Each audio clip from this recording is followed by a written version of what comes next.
আওয়ামী লীগ নিষিদ্ধ হতে পারে, জাতীয় পার্টি কেন পারবে না? এই সরকার বৈষম্য বিরোধী আন্দোলনে যারা অংশগ্রহণ করেছেন এবং যারা বিরোধিতা করেছেন, উভয়ের বিরুদ্ধেই বিরোধিতা করেছেন, তাদের বিরুদ্ধে আইনি কী পদক্ষেপ নেওয়া সম্ভব সব দিক যাচাই বাছাই করছেন। জাতীয় পার্টি ৮২ সাল থেকে ৯০ সাল পর্যন্ত বাংলাদেশের মানুষের রক্তের সাথে বেইমানি করেছেন, রক্ত নিয়ে খেলেছেন। জাতীয় পার্টি জুলাই বিপ্লবে আওয়ামী লীগের সহযোগিতা করে তাদের পুরনো সেই ইতিহাস উন্মোচন করেছেন।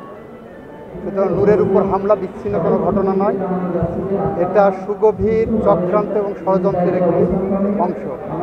সেই কারণে যে দাবি উঠেছে তার আইনগত দিক যাচাই বাছাই করে ঠিক পদক্ষেপ নেওয়া যায়। মানুষের মধ্যে ১৭ বছরের যে ক্ষোভ, সেই ক্ষোভের বহিঃপ্রকাশ যেভাবে হচ্ছে এটা অনাকাঙ্ক্ষিত, বাট চেষ্টা চলছে আইনশৃঙ্খলা রক্ষাকারী বাহিনী সর্বতোভাবে এটাকে নিয়ন্ত্রণ করা। আপনি দেখেন ঝিনাইদহ জেলায় একটা মব হয়েছেন কিনা, আপনি দেখেন ৬৪ জেলার মধ্যে মব হচ্ছে কিনা, যা দু একটি ঘটনা ঘটছে এগুলো বিচ্ছিন্ন ঘটনা, নিয়ন্ত্রণ হয়ে যাবে।